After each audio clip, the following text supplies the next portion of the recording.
Hello students, ਆਪਾਂ ਪੱਤਾ ਕਹਾਣੀ ਪਿਛਲੀ ਜਮਾਤ ਵਿੱਚ ਪਾਰਟ 1 ਪੱਤਾ ਕਹਾਣੀ ਦਾ ਕੀਤਾ ਸੀ, ਜਿਸ ਦੀ ਮੈਂ ਥੋੜੀ ਤੁਹਾਨੂੰ ਸਟੋਰੀ ਦੱਸ ਦਿੰਨੀ ਹਾਂ। ਇਸ ਪੱਤਾ ਕਹਾਣੀ ਦੇ ਵਿੱਚ ਦੱਸਿਆ ਗਿਆ ਸੀ ਕਿ ਦੋ ਸਹੇਲੀਆਂ ਹੁੰਦੀਆਂ ਹਨ, ਨਾਮੋ ਤੇ ਪੀਤੋ। ਦੋਵੇਂ ਖੇਤ ਵਿੱਚ ਰੋਟੀ ਲੈ ਕੇ ਜਾਂਦੀਆਂ ਹਨ ਤੇ ਖੇਤ ਵਿੱਚ ਪਹਿਲਾਂ ਨਾਮੋ ਦੇ ਖੇਤ ਵਿੱਚ ਜਾਂਦੀਆਂ ਹਨ। ਨਾਮੋ ਦਾ ਭਰਾ ਹਰਨਾਮ ਸਿੰਘ ਉੱਥੇ ਹਲ ਵਾਹ ਰਿਹਾ ਸੀ ਤੇ ਉਸਦੇ ਪਿਤਾ ਜੀ ਵੀ ਖੇਤ ਵਿੱਚ ਸਨ ਤੇ ਹਰਨਾਮ ਹਲ ਵਾਹੁੰਦਾ ਖੇਤ ਤੋਂ ਆਪਣੇ ਘਰ ਵੱਲ ਨੂੰ ਝਾਤੀ ਮਾਰ ਰਿਹਾ ਸੀ ਕਿ ਸ਼ਾਇਦ ਮੇਰੀ ਘਰ ਵਾਲੀ ਮੇਰੀ ਰੋਟੀ ਲੈ ਕੇ ਆਊਗੀ। ਮੈਂ ਸਵੇਰ ਤੋਂ ਮੈਨੂੰ ਟਾਈਮ ਵੀ ਨਹੀਂ ਮਿਲਿਆ ਉਹਦੇ ਨਾਲ ਗੱਲ ਕਰਨ ਦਾ ਤੇ ਹੁਣ ਮੈਂ ਬੈਠ ਕੇ ਉਹਦੇ ਨਾਲ ਗੱਲਾਂ ਬਾਤਾਂ ਕਰਾਂਗਾ। ਪਰ ਜਦੋਂ ਉਹ ਆਪਣੀ ਭੈਣ ਨੂੰ ਦੇਖਦਾ ਹੈ ਕਿ ਮੇਰੀ ਭੈਣ ਗੜਵਾ ਚੁੱਕੀ ਆ ਰਹੀ ਹੈ, ਰੋਟੀ ਲਈ ਆਉਂਦੀ ਹੈ, ਤਾਂ ਉਸਦਾ ਮਨ ਕੁਛ ਉਦਾਸ ਜਿਹਾ ਹੋ ਜਾਂਦਾ ਹੈ। ਪਰ ਬਾਪੂ ਇਸ ਗੱਲ ਦਾ ਹੌਸਲਾ ਦਿੰਦਾ ਹੈ ਤੇ ਨਾਮੋ ਨੂੰ ਕਹਿੰਦਾ ਹੈ ਕਿ ਪੁੱਤ, ਕੱਲ ਤੋਂ ਤੂੰ ਆਪਣੀ ਭਾਬੀ ਨੂੰ ਖੇਤ ਵਿੱਚ ਭੇਜਿਆ ਕਰੀ, ਤੂੰ ਬਹੁਤ ਛੋਟੀ ਹੈ ਤੇ ਤੂੰ ਰੋਟੀ ਤੇ ਗੜਵਾ ਚੁੱਕਿਆ ਨਹੀਂ ਜਾਂਦਾ। ਆਓ ਬੱਚਿਓ ਦੇਖਦੇ ਹਾਂ ਹੁਣ ਆਪਾਂ ਕਿ ਅੱਗੇ ਸਟੋਰੀ ਵਿੱਚ ਕੀ ਹੁੰਦਾ ਹੈ। ਪੀਤੋ ਨੂੰ ਪਤਾ ਨਹੀਂ ਸੀ ਕਿਉਂ ਉਹਦੀ ਭਰਜਾਈ ਰੋਟੀ ਦੇਣ ਖੇਤ ਨਹੀਂ ਸੀ ਜਾਇਆ ਕਰਦੀ। ਸੋ ਬੱਚਿਓ, ਇਸ ਪੈਰਾਗ੍ਰਾਫ ਦੇ ਵਿੱਚ ਨਾਮੋ ਤੇ ਪੀਤੋ ਦੀ ਗੱਲ ਕਰ ਰਹੇ ਸੀ। ਪੀਤੋ ਦੀ ਭਾਬੀ ਹੈ ਜਿਹੜੀ ਖੇਤ ਵਿੱਚ ਰੋਟੀ ਦੇਣ ਨਹੀਂ ਆਉਂਦੀ ਸੀ।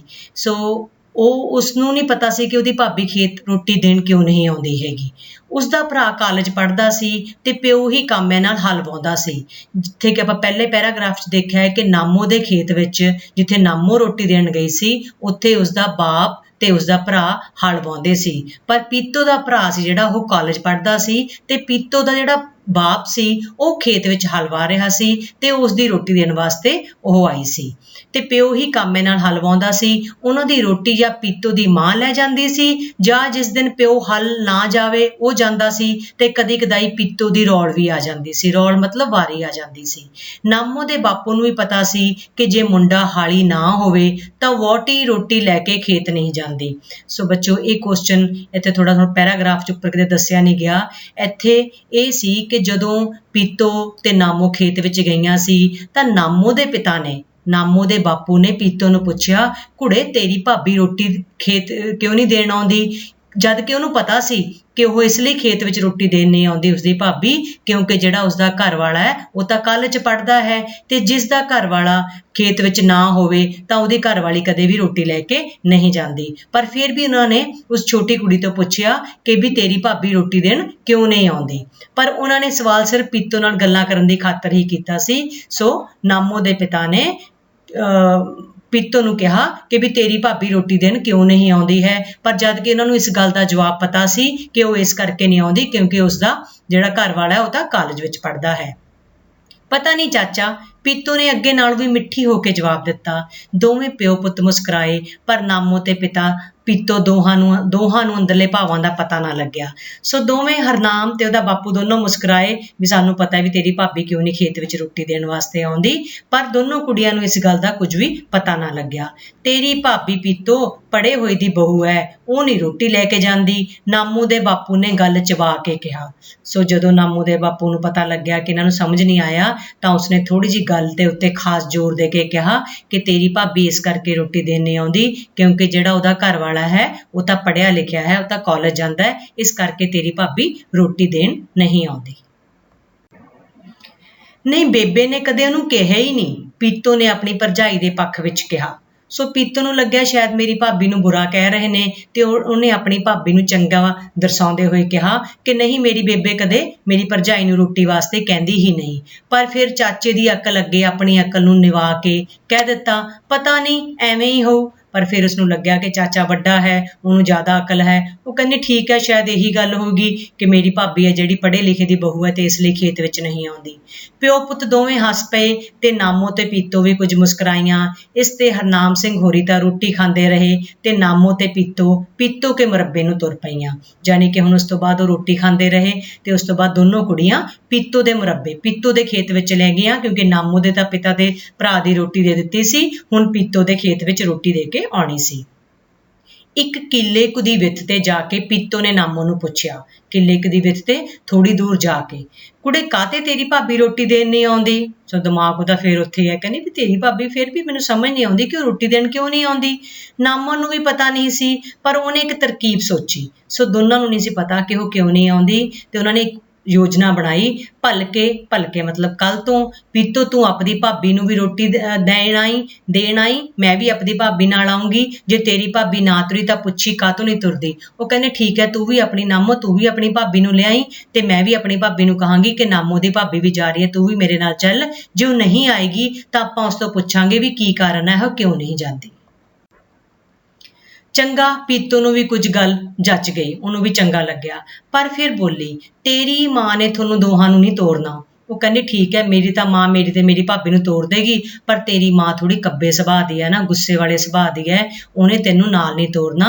पीतो नामो ਨੂੰ ਕਹਿੰਦੀ है ਕਹੂ ਇੱਕ ਜਣੀ ਜਾਓ। ਨਾਮੋ ਨੂੰ ਵੀ ਐਵੇਂ ਹੀ ਜਾਪੀ ਤੇ ਹੋਰ ਗੱਲ ਅੱਗੇ ਨਾ ਕੀਤੀ। ਨਾਮੋ ਨੂੰ ਵੀ ਪਤਾ ਸੀ ਕਿ ਉਹਦੀ ਮਾਂ ਨੇ ਸਾਨੂੰ ਦੋਹਾਂ ਨੇ ਜਾਣ ਦੇਣਾ, ਸੋ ਦੋਨੋਂ ਜਣੀਆਂ ਫਿਰ ਅੱਗੇ ਚੁੱਪ ਕਰ ਗਈਆਂ। ਪੀਤੋ ਕੇ ਖੇਤ ਵਿੱਚ ਪੀਤੋ ਦੇ ਬਾਪੂ ਤੇ ਦੋ ਕਾਮੇ ਹਲ ਵਾਹ ਰਹੇ ਸਨ। ਸੋ ਜਿਹੜਾ ਪੀਤੋ ਦੇ ਖੇਤ ਵਿੱਚ ਗਈਆਂ, ਉੱਥੇ ਉਹਦੇ ਪਿਤਾ ਜੀ ਤੇ ਦੋ ਕਾਮੇ ਕੰਮ ਕਰਨ ਵਾਲੇ ਹਲ ਵਾਹ ਰਹੇ ਸੀ। ਪੀਤੋ ਨੂੰ ਦੇਖ ਕੇ ਸਾਰੇ ਖੁਸ਼ ਹੋ ਗਏ। ਪੀਤੋ ਅੱਜ ਰੋਟੀ ਲੈ ਕੇ ਆਈ ਐ। ਇੱਕ ਬੋਲਿਆ ਕੁੜੇ ਥੱਕ ਤਾਂ ਨਹੀਂ ਗਈ। ਸੋ ਜਿਹੜੇ ਕਾਮੇ ਸੀ ਉਹਨਾਂ ਨੇ ਕਿਹਾ ਵੀ ਛੋਟੀ ਜੀ ਕੁੜੀ ਰੋਟੀ ਲੈ ਕੇ ਆਈ ਐ, ਤੂੰ ਕਿਤੇ ਥੱਕ ਤਾਂ ਨਹੀਂ ਗਈ। ਦੂਜੇ ਨੇ ਕੋਲੋਂ ਕਿਹਾ ਨਾਮੋ ਨੂੰ ਭਾਸਿਆ ਕਿ ਪੀਤੋ ਨੂੰ ਸਭ ਪੁਚਕਾਰਦੇ ਤੇ ਪਿਆਰਦੇ ਹਨ। ਸੋ ਇੱਥੇ ਨਾਮੋ ਨੂੰ ਆਪਣੇ ਪਰਿਵਾਰ ਵੱਲੋਂ ਜਿਹੜੀ ਉਹਦੀ ਮਾਂ ਵੱਲੋਂ ਉਹਨੂੰ ਪਿਆਰ ਨਹੀਂ ਮਿਲਦਾ ਸੀਗਾ, ਉਹਨੂੰ ਕਮੀ ਮਹਿਸੂਸ ਹੋਈ ਤੇ ਉਹਨੂੰ ਮਹਿਸੂਸ ਹੋਇਆ ਕਿ ਪੀਤੋ ਨੂੰ ਸਾਰੇ ਕਿੰਨਾ ਪਿਆਰ ਕਰਦੇ ਨੇ, ਪਰ ਉਹਦੀ ਕੋਈ ਪਰਵਾਹ ਨਹੀਂ ਕਰਦਾ। ਉਹਦਾ ਦਿਲ ਕੁਝ ਉਦਾਸ ਜਿਹਾ ਹੋ ਜਾਂਦਾ ਹੈ। ਪੀਤੋ ਨੇ ਕਾਮਿਆਂ ਦੀ ਖੁਸ਼ਾਮਦੀ ਤੇ ਨਾਮੋ ਦੀ ਉਦਾਸੀ ਕੁਝ ਨਾ ਗੌਲਿਆ। ਉਹ ਝੱਟ ਰੋਟੀਆਂ ਫੜਾ ਮੁੜਾ ਪਈਆਂ। ਸੋ ਉਹਨਾਂ ਨੇ ਉੱਥੇ ਰੋਟੀ ਫੜਾਈ ਤੇ ਵਾਪਸ ਆ ਗਈਆਂ। ਭਾਂਡੇ ਆਪੇ ਬਾਪੂ ਲੈ ਆਓ। ਸੋ ਉੱਥੋਂ ਵਾਪਸੀ ਤੇ ਉਹਨਾਂ ਨੇ ਭਾਂਡੇ ਵੀ ਨਹੀਂ ਲਿੱਤੇ, ਜਾਣੀ ਕਿ ਪੀਤੋ ਦੇ ਖੇਤ ਵਿੱਚੋਂ ਭਾਂਡੇ ਨਹੀਂ ਲਿੱਤੇ। ਰਾਹ ਵਿੱਚ ਨਾਮੋ ਕੇ ਮੁਰੱਬਿਓਂ ਗੜਵਾ ਨਾਮੋ ਨੇ ਫੜ ਲਿਆ ਤੇ ਦੋਵੇਂ ਘਰ ਵੱਲ ਮੁੜ ਪਈਆਂ। ਸੋ ਵਾਪਸੀ ਤੇ ਉਹ ਨਾਮੋ ਦੇ ਖੇਤ ਵਿੱਚੋਂ ਜਿਹੜਾ ਸਮਾਨ ਸੀ, ਭਾਂਡੇ ਸੀ, ਉਹ ਲੈ ਕੇ ਵਾਪਸ ਆ ਗਈਆਂ। ਕੁੜੇ ਭਲਕੇ ਵੀ ਰੋਟੀ ਦੇਣ ਤੂੰ ਹੀ ਆਏਂਗੀ? ਕਹਿੰਦੀ ਕੱਲ ਵੀ ਰੋਟੀ ਦੇਣ ਤੂੰ ਹੀ ਆਏਂਗੀ। ਨਾਮੋ ਨੇ ਪੀਤੋ ਕੋਲੋਂ ਪੁੱਛਿਆ।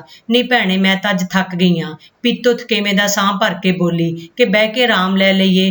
ਕਹਿੰਦੀ ਮੈਨੂੰ ਤਾਂ ਅੱਜ ਹੀ ਬਹੁਤ ਥਕਾਵਟ ਹੋ ਗਈ ਆ, ਪਤਾ ਨਹੀਂ ਮੈਂ ਕੱਲ ਆਵਾਂਗੀ ਕਿ ਨਹੀਂ ਆਵਾਂਗੀ। ਪੀਤੋ ਕਹਿੰਦੀ ਚੱਲ ਆਪਾਂ ਬੈਠ ਕੇ ਕਹਿੰਦੀ ਆਰਾਮ ਕਰਦੇ ਹਾਂ, ਔਸ ਟਾਹਲੀ ਦੀ ਛਾਵੇਂ ਬੈਠਾਂਗੇ। ਔਸ ਮੀਨਸ ਉਸ ਟਾਹਲੀ ਦੀ, ਟਾਹਲੀ ਇੱਕ ਦਰਖਤ ਹੈ ਬੱਚਿਓ, ਉਹਦੀ ਛਾਵੇਂ ਕਹਿੰਦੇ ਬੈਠਾਂਗੇ। ਨਾਮੋ ਨੇ ਇੱਕ ਟਾਹਲੀ ਵੱਲ ਜੋ ਕਿ 2 ਕਿੱਲੇ ਦੀ ਵਿੱਤੇ ਸੀ ਉਂਗਲ ਕਰਕੇ ਕਿਹਾ। ਜਦੋਂ ਉਸ ਟਾਹਲੀ ਹੇਠ ਅੱਪੜੀਆਂ ਮਤਲਬ ਪਹੁੰਚੀਆਂ ਤਾਂ ਪੀਤੋ ਝੱਟ ਨਾਲ ਬੈਠ ਗਈ ਤੇ ਨਾਮੋ ਵੀ ਬੈਠ ਗਈ। ਦੋਨਾਂ ਨੂੰ ਸਾਹ ਚੜਿਆ ਹੋਇਆ ਸੀ, ਦੋਨੋਂ ਦਰਖਤ ਥੱਲੇ ਬੈਠ ਗਈਆਂ। ਪੀਤੋ ਤੂੰ ਤਾਂ ਬੜੀ ਛੇਤੀ ਥੱਕ ਗਈ ਐ, ਨਾਮੋ ਨੇ ਕਿਹਾ। ਐਡੀ ਛੇਤੀ ਥੱਕ ਜਾਈਦਾ? ਮੈਂ ਤਾਂ ਕੋਹ ਤੁਰ ਕੇ ਨਾ ਥੱਕਾਂ। ਸੋ ਨਾਮੋ ਕਹਿੰਦੀ ਮੈਨੂੰ ਤਾਂ ਕੋਈ ਥਕਾਵਟ ਨਹੀਂ ਹੋਈ, ਤੂੰ ਬੜੀ ਛੇਤੀ ਥੱਕ ਗਈ ਆ। ਹੁਣ ਤੱਕ ਉਹ ਕੋਹ ਦੀ ਵਿੱਥੋਂ ਵੱਧ ਤੁਰ ਚੁੱਕੀਆਂ ਸੀ, ਪਰ ਨਾਮੋ ਦੇ ਕੋਹ ਦਾ ਅਰਥ ਕੋਈ ਥਕਾ ਦੇਣ ਵਾਲੀ ਪੰਡ ਸੀ। ਸੋ ਨਾਮੋ ਨੂੰ ਕਿਤੇ ਵੀ ਥਕਾਵਟ ਮਹਿਸੂਸ ਨਹੀਂ ਹੋ ਰਹੀ ਸੀ। ਭੈਣੇ ਮੈਂ ਤਾਂ ਥੱਕ ਗਈ ਆ, ਮੇਰਾ ਤਾਂ ਜਾਣੀ ਸਿਰ ਘੁੰਮਦਾ। ਪੀਤੋ ਨੇ ਸਿਰ ਨੂੰ ਫੜ ਲਿਆ। ਸੋ ਪੀਤੋ ਕਹਿੰਦੀ ਤੂੰ ਪਤਾ ਨਹੀਂ ਕਿਉਂ ਨਹੀਂ ਥੱਕੀ, ਮੈਂ ਤਾਂ ਬਹੁਤ ਥੱਕ ਗਈ ਆ, ਮੇਰਾ ਤਾਂ ਸਿਰ ਵੀ ਘੁੰਮੀ ਜਾ ਰਿਹਾ ਹੈ। ਹੁਣ ਪੀਤੋ ਭਾਬੀ ਨੇ ਇੱਕ ਬਾਗ ਲਾ ਲੈਣਾ ਹੈ। ਹੁਣ ਪੀਤੋ ਭਾਬੀ ਨੇ ਇੱਕ ਬਾਗ ਲਾ ਲੈਣਾ ਹੈ। ਸੋ ਨਾਮੋ ਪੀਤੋ ਨੂੰ ਕਹਿੰਦੀ ਹੈ ਕਿ ਵੀ ਭਾਬੀ ਨੇ ਇੱਕ ਬਾਗ ਮਤਲਬ ਇੱਕ ਫੁਲਕਾਰੀ ਕੱਢਣੀ ਹੈ। ਮਾਂ ਕਹਿੰਦੀ ਹੈ ਤੂੰ ਉਹਦੇ ਵੱਲ ਚਰਖਾ ਲੈ ਤੇ ਕੱਤਿਆ ਕਰੀ, ਕਦੇ ਤੁਹਾਡੇ ਘਰ ਛੋਪ ਪਾ ਲਿਆ ਕਰਾਂਗੇ, ਕਦੇ ਸਾਡੇ। ਨਾਮੋ ਨੇ ਸਮਝੋ ਪੀਤੋ ਨੂੰ ਦਰਖਾਸਤ ਕੀਤੀ। ਸੋ ਨਾਮੋ ਕਹਿੰਦੀ ਵੀ ਭਾਬੀ ਨੇ ਇੱਕ ਬਾਗ ਕੱਢਿਆ ਹੋਇਆ ਹੈ ਤੇ ਆਪਾਂ ਕਦੇ ਤੇਰੇ ਘਰ ਚੱਲਿਆ ਕਰਾਂਗੇ, ਕਦੇ ਮੇਰੇ ਘਰ ਚੱਲਿਆ ਕਰਾਂਗੇ। ਛੋਪ ਪਾ ਲੈਣਾ ਮੀਨਸ ਕਢਾਈ ਕੱਢਣੀ। ਤੁਹਾਡੇ ਘਰ ਭੈਣੇ ਤੇਰੀ ਮਾਂ ਤੋਂ ਡਰ ਲੱਗਦਾ ਹੈ। ਸੋ ਨਾਮੋ ਨੂੰ ਪਤਾ ਹੈ, ਪੀਤੋ ਨੂੰ ਪਤਾ ਹੈ ਕਿ ਜਿਹੜੀ ਨਾਮੋ ਦੀ ਮਾਂ ਹੈ ਉਹ ਬਹੁਤ ਗੁੱਸੇ ਵਾਲੀ ਹੈ। ਉਹ ਕਹਿੰਦੀ ਨਾ ਭਾਈ ਤੇਰੀ ਮਾਂ ਤੋਂ ਡਰ ਲੱਗਦਾ, ਤੇਰੇ ਘਰ ਨਹੀਂ ਜਾਣਾ, ਸਾਡੇ ਘਰ ਹੀ ਆ ਜਾ ਕਰੀ। ਪੀਤੋ ਨੇ ਕੁਝ ਮੜਕ ਨਾਲ ਜਵਾਬ ਦਿੱਤਾ। ਚੰਗਾ ਫਿਰ ਕਦੇ ਕਦੇ ਸਾਡੇ ਘਰ ਵੀ ਪਾ ਲਿਆ ਕਰਾਂਗੇ, ਕਦੇ ਕਦੇ ਨੂੰ ਮੇਰੀ ਮਾਂ ਕੁਝ ਨਹੀਂ ਕਹਿੰਦੀ, ਨਾਮੋ ਨੇ ਹਾਰ ਮੰਨ ਕੇ ਕਿਹਾ। ਸੋ ਨਾਮੋ ਨੂੰ ਪਤਾ ਹੈ ਕਿ ਉਹਦੀ ਮਾਂ ਗੁੱਸੇ ਵਾਲੀ ਹੈ। ਉਹ ਕਹਿੰਦੀ ਚੰਗਾ ਚੱਲ ਕਦੇ ਰੋਜ਼ ਨਹੀਂ ਤਾਂ ਕਹਿੰਦੀ ਕਦੇ ਕਦੇ ਤੂੰ ਮੇਰੇ ਘਰ ਵੀ ਆ ਜਾ ਕਰੀ। ਨਾਮੋ ਤੇਰੀ ਭਾਬੀ ਕਹੀ ਕੀ ਹੈ? ਪੀਤੋ ਨੇ ਆਪਣੀ ਵਡਿਆਈ ਜਤਾਉਣ ਲਈ ਪੁੱਛਿਆ। ਤੇਰੇ ਨਾਲ ਚੰਗਾ ਵਰਤਦੀ ਹੈ? ਸੋ ਨਾਮੋ ਉਸ ਤੋਂ ਪੁੱਛਦੀ ਹੈ ਕਿ ਤੇਰੀ ਭਾਬੀ ਕਿਹੋ ਜਿਹੀ ਹੈ ਪੀਤੋ ਤੋਂ। ਪੀਤੋ ਨੇ ਆਪਣੀ ਵਡਿਆਈ ਜਤਾਉਣ ਲਈ ਨਾਮੋ ਤੋਂ ਪੁੱਛਿਆ, ਤੇਰੇ ਨਾਲ ਚੰਗੀ ਤਰ੍ਹਾਂ ਸਲੂਕ ਕਰਦੀ ਹੈ? ਚੰਗਾ ਹੀ ਹੈ, ਨਾਮੋ ਨੇ ਜਵਾਬ ਦਿੱਤਾ। ਸੋ ਨਾਮੋ ਕਹਿੰਦੀ ਹਾਂ ਮੇਰੀ ਭਾਬੀ ਵੀ ਚੰਗੀ ਹੈ। ਨਾਮੋ ਭਰਜਾਈ ਵੱਲੋਂ ਹਾਲੇ ਨਿਰਾਸ਼ ਨਹੀਂ ਸੀ ਹੋਈ, ਹਾਲੇ ਤਾਂ ਚੰਗੀ ਹੈ, ਅੱਗੇ ਦਾ ਪਤਾ ਨਹੀਂ। ਉਹ ਕਹਿੰਦੀ ਅੱਜ ਦੀ ਘੜੀ ਤਾਂ ਉਹ ਬਹੁਤ ਚੰਗੀ ਹੈ, ਅੱਗੇ ਕਹਿੰਦੀ ਪਤਾ ਨਹੀਂ। ਮੇਰੀ ਭਾਬੀ ਤਾਂ ਬਈ ਬੜੀ ਚੰਗੀ ਹੈ। ਸੋ ਪੀਤੋ ਫਿਰ ਆਪਣੀ ਵਡਿਆਈ ਤਾਂ ਕਰ ਰਹੀ ਹੈ। ਪੀਤੋ ਕਹਿੰਦੀ ਵੀ ਮੇਰੀ ਭਾਬੀ ਤਾਂ ਬਹੁਤ ਚੰਗੀ ਹੈ। ਪੀਤੋ ਫਿਰ ਵਡਿਆਈ ਵਿੱਚ ਆ ਕੇ ਬੋਲੀ ਇੱਕ ਬਾਗ ਗੁਲਖੈਰੀਆਂ ਦਾ ਤਾਂ ਬੰਨੇ ਵੀ ਲਾ ਦਿੱਤਾ। ਗੁਲਖੈਰੀਆਂ ਬੱਚੇ ਹੁੰਦਾ ਜਿਹੜਾ ਫੁੱਲਾਂ ਨਾਲ ਕੱਢੀ ਹੋਈ ਦੁਪੱਟਾ ਹੁੰਦਾ, ਫੁਲਕਾਰੀ ਕੱਢੀ ਹੁੰਦੀ ਹੈ ਫੁੱਲਾਂ ਨਾਲ। ਮੈਂ ਇਸ ਫੋਟੋ ਵਿੱਚ ਵੀ ਦਿਖਾਇਆ ਕਿ ਪੂਰਾ ਭਰਿਆ ਹੋਇਆ ਹੁੰਦਾ ਹੈ। ਉਹ ਬੰਨੇ ਵੀ ਲਾ ਦਿੱਤਾ ਮਤਲਬ ਖਤਮ ਵੀ ਕਰ ਲਿਆ। ਤੇ ਕਹਿੰਦੀ ਹੈ ਬੀਬੀ ਪੇਕਿਆਂ ਤੋਂ ਮੈਂ ਸਰਪੱਲੂ ਕੱਢ ਕੇ ਲਿਆਉਂ। ਸਿਰ ਤੇ ਪੱਲਿਆਂ ਤੇ ਜਿਨ੍ਹਾਂ ਤੇ ਕਢਾਈ ਹੋਵੇਗੀ ਸਰਪੱਲੂ ਉਹਨੂੰ ਕਿਹਾ ਜਾਂਦਾ ਹੈ। ਉਹ ਕਹਿੰਦੀ ਵੀ ਉਹ ਮੈਨੂੰ ਕਹਿੰਦੀ ਹੈ ਕਿ ਜਦੋਂ ਮੈਂ ਆਪਣੇ ਪੇਕੇ ਗਈ, ਆਪਣੇ ਮਾਂ ਬਾਪਾਂ ਦੇ ਘਰ ਗਈ, ਉੱਥੋਂ ਮੈਂ ਤੇਰੇ ਵਾਸਤੇ ਸਰਪੱਲੂ ਕੱਢ ਕੇ ਲਿਆਊਂ। ਸੋ ਪੀਤੋ ਆਪਣੀ ਭਾਬੀ ਦੀ ਬਹੁਤ ਤਾਰੀਫ ਕਰ ਰਹੀ ਹੈ। ਤੈਨੂੰ ਤਾਂ ਸਰਪੱਲੂਆਂ ਦੀ ਲੱਗੀ ਰਹਿੰਦੀ ਹੈ, ਨਾਮੋ ਦੀ ਵੀ ਚੱਲ ਗਈ, ਤੇਰਾ ਤਾਂ ਹੁਣੇ ਮਕਲਾਵਾ ਜਾਣ ਨੂੰ ਜੀ ਕਰਦਾ ਹੈ। ਸੋ ਨਾਮੋ ਕੋਲੇ ਕੋਈ ਪਰਿਵਾਰ ਦੀਆਂ ਇੰਨੀਆਂ ਗੱਲਾਂ ਕਰਨ ਨੂੰ ਹੈ ਨਹੀਂ, ਤੇ ਉਹ ਕਹਿੰਦੀ ਚੰਗਾ, ਤੈਨੂੰ ਤਾਂ ਕਹਿੰਦੀ ਬਹੁਤ ਹੀ ਅੱਗ ਲੱਗੀ ਹੋਈ ਹੈ, ਤੈਨੂੰ ਤਾਂ ਏਦਾਂ ਲੱਗਦਾ ਕਿ ਹੁਣੇ ਤੇਰਾ ਕੋਈ ਵਿਆਹ ਕਰ ਦੇਵੇ, ਤੂੰ ਸਾਰਾ ਦਿਨ ਕਹਿੰਦੀ ਫੁਲਕਾਰੀਆਂ ਦੀਆਂ ਗੱਲਾਂ ਕਰਦੀ ਰਹਿਣੀ ਹੈ।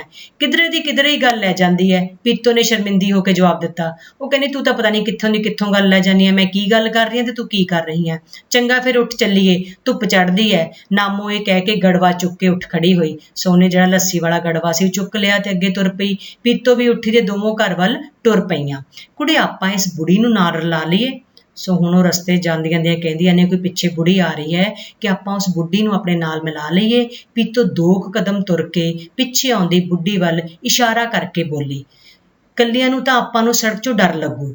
ਉਹਨਾਂ ਨੂੰ ਅਗਲੀ ਸੜਕ ਹੈ ਜਿਹੜੀ ਬੱਚਿਓ, ਇੱਕ ਰਾਹ ਵਿੱਚ ਇੱਕ ਜਰਨੈਲੀ ਸੜਕ ਆਉਂਦੀ ਹੈ। ਉਹਨਾਂ ਨੂੰ ਡਰ ਲੱਗਦਾ ਹੈ ਕਿਉਂਕਿ ਉੱਥੇ ਬੜੇ ਕਿਸਮ ਦੇ ਉੱਥੇ ਲੋਕਾਂ ਦਾ ਕਿਹਾ ਜਾਂਦਾ ਹੈ ਕਿ ਇੱਥੇ ਬੱਚਿਆਂ ਨੂੰ ਚੱਕ ਕੇ ਲੈ ਜਾਂਦੇ ਹਨ ਤੇ ਉੱਥੇ ਕਈ ਕਿਸਮ ਦੇ ਲੋਕੀ ਜਾਂਗਲੀ ਤੇ ਰਾਸ਼ੇ ਲੰਘਦੇ ਹਨ, ਕਈ ਜੰਗਲੀ ਜਾਨਵਰ ਲੱਗਦੇ ਹਨ। ਜਿਹੜੀ ਅੱਗੇ ਸੜਕ ਆਉਣੀ ਹੈ, ਦੋਨਾਂ ਕੁੜੀਆਂ ਨੂੰ ਡਰ ਲੱਗਦਾ ਹੈ ਤੇ ਉਹ ਆਖਦੀਆਂ ਹਨ ਕਿ ਜਿਹੜੀ ਪਿੱਛੇ ਇੱਕ ਬੁੜੀ ਆ ਰਹੀ ਹੈ, ਆਪਾਂ ਉਹਨੂੰ ਨਾਲ ਮਿਲਾ ਲੈਂਦੇ ਹਾਂ। ਨਾਮੋ ਕੁਝ ਦਲੇਰ ਸੀ। ਨੀ ਡਰ ਕਾਹਦਾ, ਉਹ ਬੋਲੀ, ਕੋਈ ਨਹੀਂ ਤੈਨੂੰ ਫੜਦਾ, ਆਪਣਾ ਕਿਸੇ ਨੇ ਅਚਾਰ ਪਾਉਣਾ। ਸੋ ਨਾਮੋ ਨੂੰ ਥੋੜਾ ਘੱਟ ਡਰ ਲੱਗ ਰਿਹਾ ਸੀ। ਨਾਮੋ ਕਹਿੰਦੀ ਤੂੰ ਤਾਂ ਐਵੇਂ ਘਬਰਾਈ ਜਾਂਦੀ ਹੈ, ਆਪਣਾ ਕਿਹੜਾ ਕਹਿੰਦੀ ਕਿਸੇ ਨੇ ਅਚਾਰ ਪਾ ਲੈਣਾ ਹੈਗਾ, ਆਪਾਂ ਤੋਂ ਕਿਸੇ ਨੇ ਕੀ ਕਰਾਉਣਾ ਹੈਗਾ। ਨੀ ਇਉਂ ਨਾ ਕਹੋ, ਪੀਤੋ ਨੇ ਸਿਆਣਾ ਜਿਹਾ ਮੂੰਹ ਬਣਾ ਕੇ ਕਿਹਾ। ਭਾਬੀ ਕੇ ਪਿੰਡ ਦੇ ਲਾਗੇ ਇੱਕ ਪਿੰਡ ਹੈ, ਉੱਥੇ ਇਸੇ ਤਰ੍ਹਾਂ ਇੱਕ ਆਪਣੀ ਜਿੱਡੀ ਕੁੜੀ ਨੂੰ ਰਾਸ਼ੇ ਚੁੱਕ ਕੇ ਲੈ ਗਏ। ਉਹ ਕਹਿੰਦੀ ਵੀ ਮੇਰੀ ਭਾਬੀ ਨੇ ਦੱਸਿਆ ਸੀ ਕਿ ਉਹਨਾਂ ਦੇ ਪਿੰਡ ਵਿੱਚ ਇੱਕ ਕੁੜੀ ਨੂੰ ਇਸ ਤਰ੍ਹਾਂ ਹੀ ਜਰਨੈਲੀ ਸੜਕ ਦੇ ਵਿੱਚੋਂ ਕੋਈ ਜੰਗਲੀ ਜਾਨਵਰ, ਕੋਈ ਰਾਸ਼ੇ ਸੀ ਜਿਹੜੇ ਉਹ ਚੁੱਕ ਕੇ ਲੈ ਗਏ ਸੀ। ਇਹ ਸੁਣ ਕੇ ਨਾਮੋ ਉਸ ਪਿੱਛੇ ਆਉਂਦੀ ਬੁੱਢੀ ਨੂੰ ਨਾਲ ਰਲਾਉਣ ਵਾਸਤੇ ਮੰਨ ਗਈ। 2 ਮਿੰਟ ਬਾਅਦ ਉਹ ਬੁੱਢੀ ਨਾਲ ਰਲੀ। ਸੋ ਥੋੜੀ ਦੇਰ ਵੇਟ ਕਰਨੀ ਪਈ ਕਿਉਂਕਿ ਉਹ ਬਜ਼ੁਰਗ ਔਰਤ ਸੀ, ਉਹ ਪਿੱਛੇ ਆ ਰਹੀ ਸੀ। ਅੰਮਾ ਸਾਨੂੰ ਸੜਕ ਤੋਂ ਡਰ ਲੱਗਦਾ ਹੈ। ਅਸੀਂ ਕਿਹਾ ਅੰਮਾ ਨਾਲ ਚੱਲਾਂਗੇ। ਨਾਮੋ ਨੇ ਅੰਮਾ ਨੂੰ ਖੁਸ਼ ਕਰਨ ਲਈ ਕਿਹਾ। ਉਹ ਕਹਿੰਦੀ ਵੀ ਸਾਨੂੰ ਡਰ ਲੱਗਦਾ ਸੀ, ਅਸੀਂ ਤੁਹਾਡਾ ਇੰਤਜ਼ਾਰ ਕਰਦੇ ਸੀ ਤੇ ਅਸੀਂ ਸੋਚਿਆ ਕਿ ਅੰਮਾ ਦੇ ਨਾਲ ਹੀ ਅੱਗੇ ਚੱਲਾਂਗੇ। ਨਹੀਂ ਤੁਹਾਨੂੰ ਕੌਣ ਚੱਕੀ ਜਾਂਦਾ ਹੈ, ਹੂਰਾਂ ਜਾਂਦੀਆਂ ਨੂੰ ਸੜਕ ਚੋਂ। ਕਹਿੰਦੇ ਤੁਸੀਂ ਬੜੀਆਂ ਆਪਣੇ ਆਪ ਨੂੰ ਹੂਰ ਪਰੀਆਂ, ਹੂਰਾਂ ਮਤਲਬ ਪਰੀਆਂ ਸਮਝਦੇ ਹੋ, ਤੁਹਾਨੂੰ ਕੌਣ ਚੱਕ ਕੇ ਲੈ ਜਾਊ। ਬੁੱਢੀ ਸੜ ਕੇ ਬੋਲੀ। ਬੁੱਢੀ ਥੋੜੀ ਗੁੱਸੇ 'ਚ ਬੋਲੀ ਕਿ ਤੁਹਾਨੂੰ ਹੋਰ ਕੌਣ ਚੱਕ ਕੇ ਲੈ ਜਾਊ, ਤੁਸੀਂ ਤਾਂ ਕਹਿੰਦੀ ਐਵੇਂ ਡਰੀ ਜਾਂਦੇ ਹੋ। ਉਹ ਆ ਕੁੜੇ ਅੰਮਾ, ਪੀਤੋ ਦੇ ਮੂੰਹ ਨਿਕਲਿਆ। ਹਾਂ ਕਹਿੰਦੇ ਇਹ ਵੀ ਠੀਕ ਹੈ, ਪਰ ਚਲੋ ਧੀਏ ਚਲੋ, ਉਸਨੇ ਝੱਟ ਨਰਮ ਹੋ ਕੇ ਆਖਿਆ। ਉਹ ਕਹਿੰਦੀ ਚਲੋ ਕੋਈ ਨਹੀਂ, ਤੁਸੀਂ ਮੇਰੇ ਨਾਲ ਚੱਲੋ, ਮੈਂ ਤੁਹਾਨੂੰ ਅੱਗੇ ਸੜਕ ਪਾਰ। ਸੋ ਇਸ ਤਰ੍ਹਾਂ ਦੋਨੋਂ ਕੁੜੀਆਂ ਉਸ ਬੁੱਢੀ ਔਰਤ ਦੇ ਨਾਲ ਆਪਣੇ ਘਰ ਨੂੰ ਚਲੀਆਂ ਜਾਂਦੀਆਂ ਹਨ। ਸੋ ਬੱਚਿਓ, ਇਹ ਤਾਂ ਸੀ ਸਾਡੀ ਪੱਤਾ ਕਹਾਣੀ ਪਾਰਟ 2। ਸੋ ਇਸ ਦੇ ਆਧਾਰ ਤੇ ਮੈਂ ਤੁਹਾਨੂੰ ਵਰਕਸ਼ੀਟ ਦੇਵਾਂਗੀ ਜਿਸ ਦੇ ਤੁਸੀਂ ਪ੍ਰਸ਼ਨ ਉੱਤਰ ਫੇਅਰ ਕਾਪੀ ਤੇ ਕਰਨੇ ਹੋਣਗੇ। ਧੰਨਵਾਦ।